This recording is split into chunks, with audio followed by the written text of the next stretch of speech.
ada pemahaman bahwa dia sudah punya mengetahui bahwa seluruh yang ingin dicapai itu adalah melalui zikir. Kemudian ada salah seorang yang di Lumajang itu mengamalkan zikir sendirian, serius rupanya menzikirnya, sehingga tidak sempat untuk berhalakoh dengan lingkungannya, tidak sempat ke pondok, tidak sempat ke Surabaya, karena dia nekuni zikirnya sendiri. Ini bagaimana pemahamannya ini? Terima kasih. Assalamualaikum warahmatullahi wabarakatuh.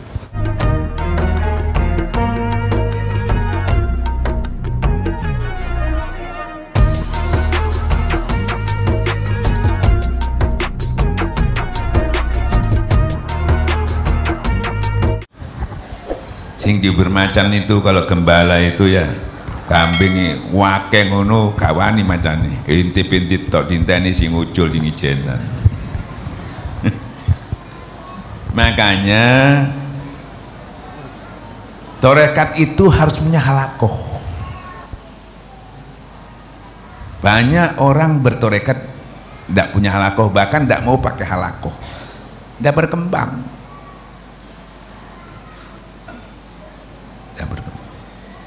Karena malaikat datang itu yang diperintah Allah itu dihalakoh.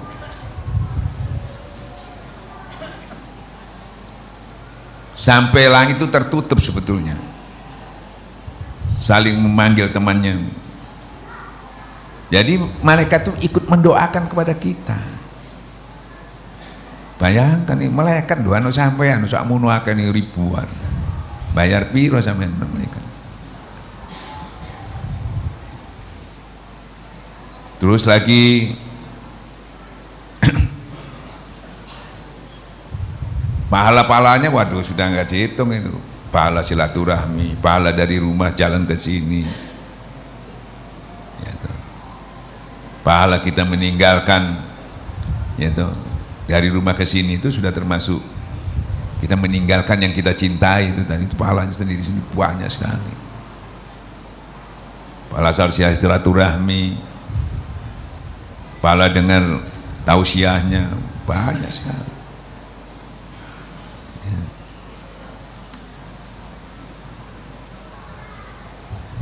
Nah, kecuali itu memang yang sudah begitu kebanyakan jadi majeduk.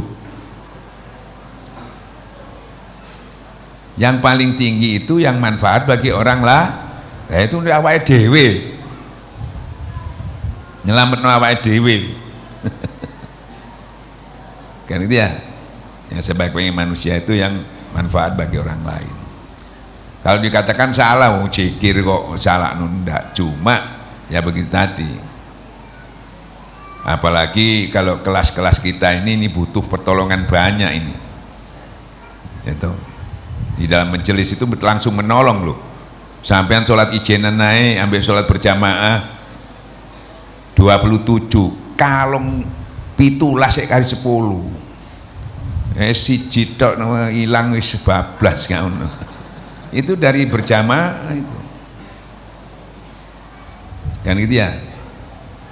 Dari berjamaah itu kalian bisa jadi tolong menolong, saling mengingatkan banyak sekali. Apalagi orang saat-saat belajar.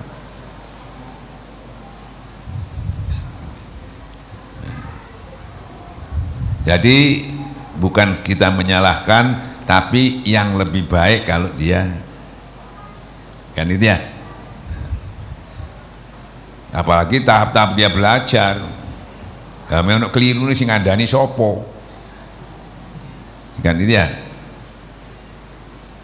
Ada yang langsung begini, saya langsung sudah, tidak perlu lagi.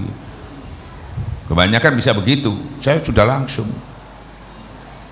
Jadi nggak perlu tanya lagi karena sudah bisa langsung ke Allah.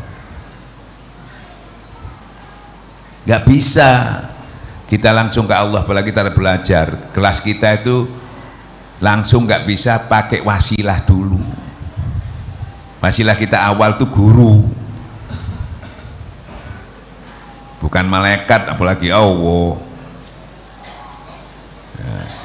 Contohnya, mau contohnya, Rasulullah itu terima wahyu, nggak langsung yakin, ragu-ragu juga, bahkan sampai sakit, ketakutan ini benar apa enggak.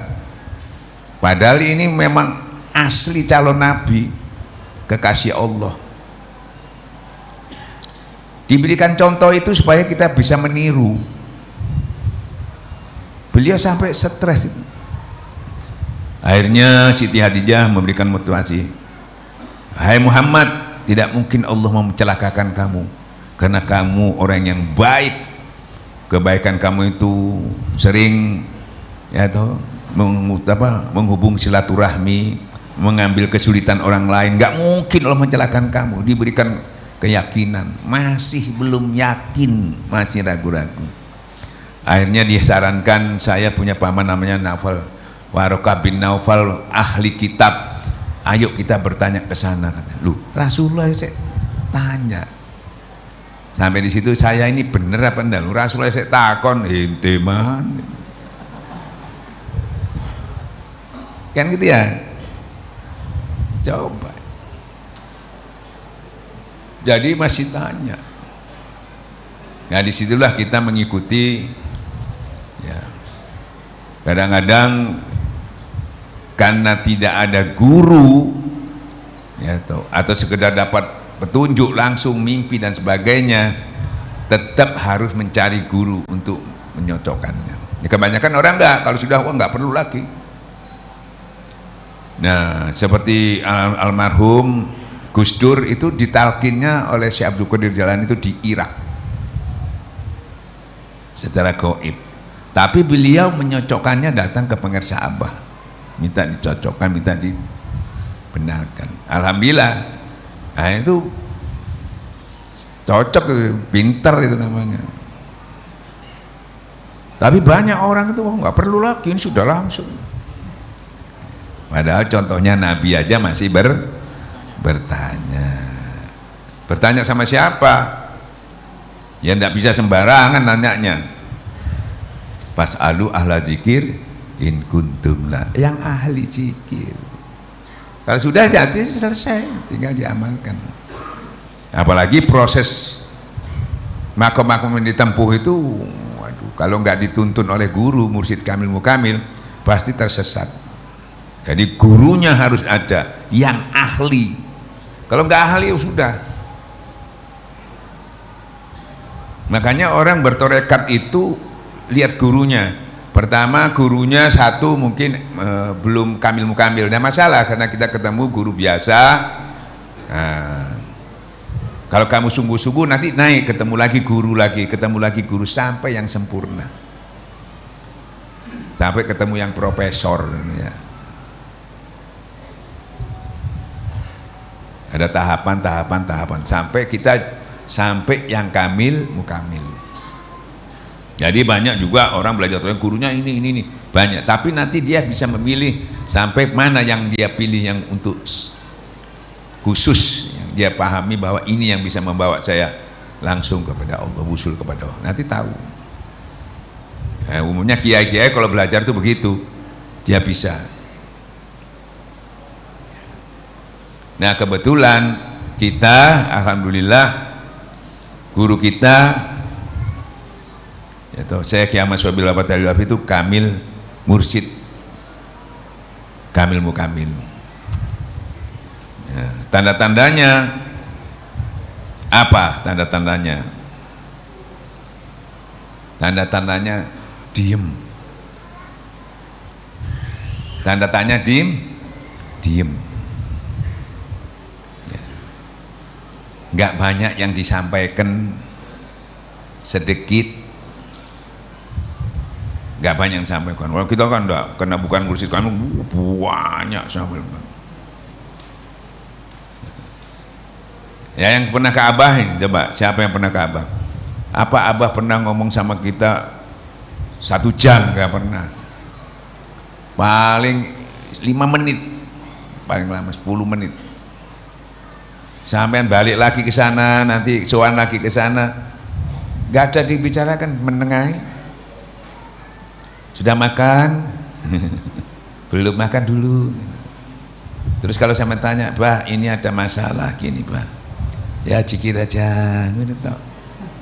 Sekarang udah sekolah awal ngono. Ya tutup mursyid ya. Jadi yang diandalkan bukan ilmu lagi. Ya toh? Bukan ilmu lagi. Ibaratnya gini. Kesuwen kon takon ngono ya toh. Tak kandhani ya gak budal wis tak tuntun langsung aja gitu. Ulama tuntunan gak serantanan, kesuwen tak tuntun aja. Nah, nuntun itu gimana? Nah, itu tadi, masuklah kamu dalam orang pilihanku. Masuk ke situ, ikuti. Sampai kita khidmat, sampai mencintainya. Kalau sudah mencintainya, ilmumu gak perlu akeh. Ya. Jadi di tasawuf itu bukan banyak-banyak ilmu, bukan. Kan gitu ya. Tapi kamu khidmat kepada guru, itulah nanti kamu akan dituntun, yaitu sampai apa yang dicapai oleh beliau itu. Makanya sebetulnya di majelis-majelis kita ini, kalau sampai tidak ada yang ceramah, banyak sampai buka hataman di rumah, biar nggak masalah. Habis hatamannya selesai. Sampai panggil saya misalnya, ujung-ujungnya saya cuma ngomong ya jikir, berdoa. Undang-undang adu-adu Ustaz tutup gini mau jikir. Apalagi saya sudah jikir, masa apa diomongi mana? Ya tuh, ngomong dalil jikir, wis jikir ngomong dalil mana? Kan nggak perlu lagi, perlu dalil nggak sudah jikir. Sudah jikir, disuruh jikir, perlu lagi nggak perlu sudah. Jadi gimana? Ya sudah lakukan. Nah, kita buka majelis itu, gitu. Nah, itu disitulah nanti terjadi tali ikat-mengikatnya itu saja. Tolong menolongnya nanti di situ. Ya, sekaligus tempat halakoh itu bisa menjadi tempat syiar. Jadi, oh ya apa kok kau sing ceramah. Nah, kecuali sampean, maka saya kalau sampean aja yang undang saya nggak mau datang, males. Apa yang ngomong opo, wong wis jikir, aku ngomong dalil jikir. Blenger. Nah, saya mau datang kalau ada orang yang belum berzikir. Nah, misalnya di kampung ini belum ada yang zikir, Ustadz. Ini ada komunitas saya yang belum zikir. Nah, itu baru saya mau datang, baru ngomong dalil, baru ngomong ini lah. Ente yang ngomongin dalil mana? Dia ngomongin zikir. Kadang-kadang maksud timbang kosong, padahal rodok males yang ngomongnya. Ya, jadi sampean ikut mengembangkan itu khidmat, menyelamatkan orang lain dari kebodohan, dari gelap menuju terang, itu nanti yang penting. Nah, jadi sampean sudah masuk ke dalam orang pilihan Tuhan untuk menghidupkan agama Allah, walaupun kecil-kecilan. Kan gitu ya. Nah, teknisnya makanya saya katakan kalau sudah punya majelis itu sudah 5 orang, 10 orang, tidak ada masalah. Nah, untuk menambah itu, menambah ikhwan, strateginya di lapangan nanti ada Isra Mi'raj, ada Maulid Nabi. Nah, undang wakil talqin ke sana untuk menjelaskan kepada jamaah-jamaah yang belum pernah bertorekot atau salah paham dengan torekat. Nanti menambahkan ikhwan itu di situ. Ya, kalau namanya ikhwan lagi, aduh. Paham ya? Nah, kalau sudah sampean itu sudah ikut menghidupkan agama itu tadi, nah masuklah kalau sudah keadaan orang pilihan Allah, sudah beda. Itu kedudukannya, kata Allah, sudah menolong agama Allah. Barang siapa menolong agama Allah, dia akan dikuatkan, dikukuhkan sama Allah. Nah, nanti kuat-kuat dewi, mantep-mantep dewi. Loh, bagaimana menghadapinya Ustadz? Saya bukan kiai, mungkin saya bukan ulama, yang saya hadapi gini, ini kan orang yang hebat-hebat Ustadz yang saya hadapi, bagaimana caranya? Kebetulan saya di situ. Sesungguhnya kata Allah, kalau kamu beriman, kamu lebih tinggi dari orang-orang itu. Jangan kamu sedih, jangan kamu rendah diri. Kalau kamu beriman, kamu lebih tinggi dari orang-orang itu. Bukan adu ilmu lagi. Kalau sudah imannya sampean, punya wibawa, orang itu sudah nah, iman itu kalau sudah naik, gatek ngomongnya titik nggih ngono nurut. Tapi imane titik ngomong kaya wong dodol obat gak payu-payu, saudara ngono.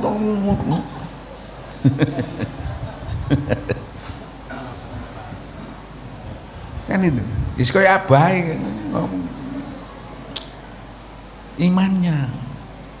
Nah, makanya kita kalau mau mengadakan majelis, wah kebetulan, wah nanti saya kebetulan di sana gak ada kiainya, sudah zikir dulu, imannya diperkuat dulu. Seperti saya dulu kan, saya bukan kiai, bayangkan 25 tahun abang ndak ada wakil talqin, ndak ada kiai, nggak ada mubalik, ndak ada, nggak maju terus. Tapi boh ya apa gak ngerti pokoknya. Akhirnya saya minta tolong sama Bah, tulungan Bah, ini sudah terlanjur jadi kiai, dipanggil kiai ini Bah. Lah harus hafal Quran, harus doanya mantep, fasih, itu kan syaratnya. Coba Bah kasih wiritan supaya saya bisa begitu. Pantas kan, cocok kan?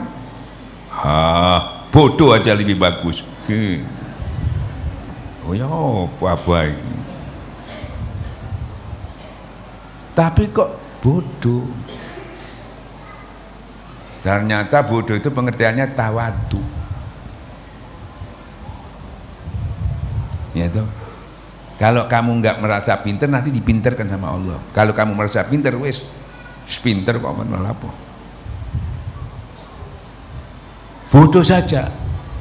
Ternyata sampean ini dulu saya bodoh, sampean ini pinter-pinter salah dewe sampean. Dari apa? Ya itu tadi. Dari keimanan itu.